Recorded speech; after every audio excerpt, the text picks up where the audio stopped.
It's not feasible to have different computers and servers for every application that we might want to run or interface with. This would be a big waste of resources, since not all applications are constantly running at full capacity, and most applications don't need the resources that exist on a modern server. The approach that has been used for a long time to deal with this is called virtualization.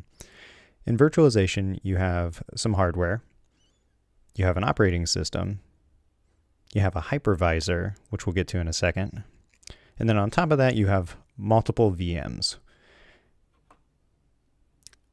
Containers utilize a similar structure, but are different at the same time. You have a server and an operating system, but instead of using a hypervisor, you utilize some of the tools given by the Linux kernel, specifically namespaces, cgroups, and chroots, to break up the system into chunks called containers.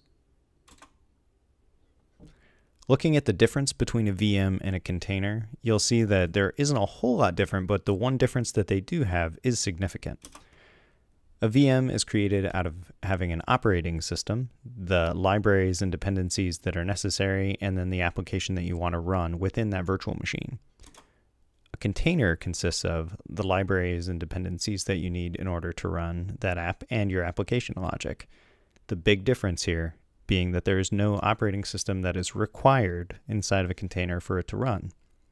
As I mentioned before, containers are created using cgroups, namespaces, and chroots. Docker is not in that list. Docker is a system that interacts with the operating system on your behalf to create containers, but it is not actually the thing that creates containers, and Docker did not invent containers either. Now let's take a look at the tools that Docker provides you for interacting with the Linux operating system to create containers. When first working with Docker, you first start with a computer that's running Linux. Then you install the Docker daemon onto that server. You prepare to log in and interact with Docker Hub, the registry. And then you run commands from your Docker client. This Docker client can either be on the same server that is running the Docker daemon, or it can be on your own machine connected to the Docker daemon through a remote network.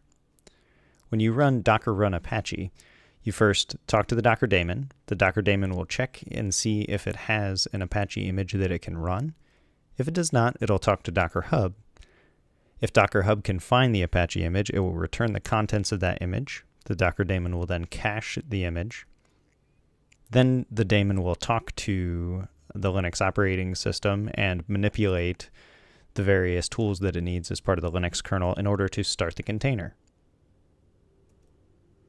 You can repeat this process with different applications. So if we run docker run Rails, we will talk to the Docker daemon once again, talk to Docker Hub if we don't have a Rails image, and then have Docker talk to the operating system on our behalf to start a container that contains Rails. As I hope you've learned from this episode, Docker didn't create containers, but it does create containers for you.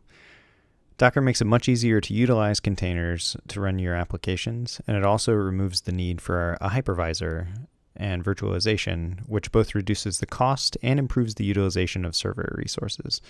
The container standard that Docker provides is also incredibly useful because it makes working with containers created by others easier, and the flexibility and various solutions that you can find on Docker Hub are pretty amazing.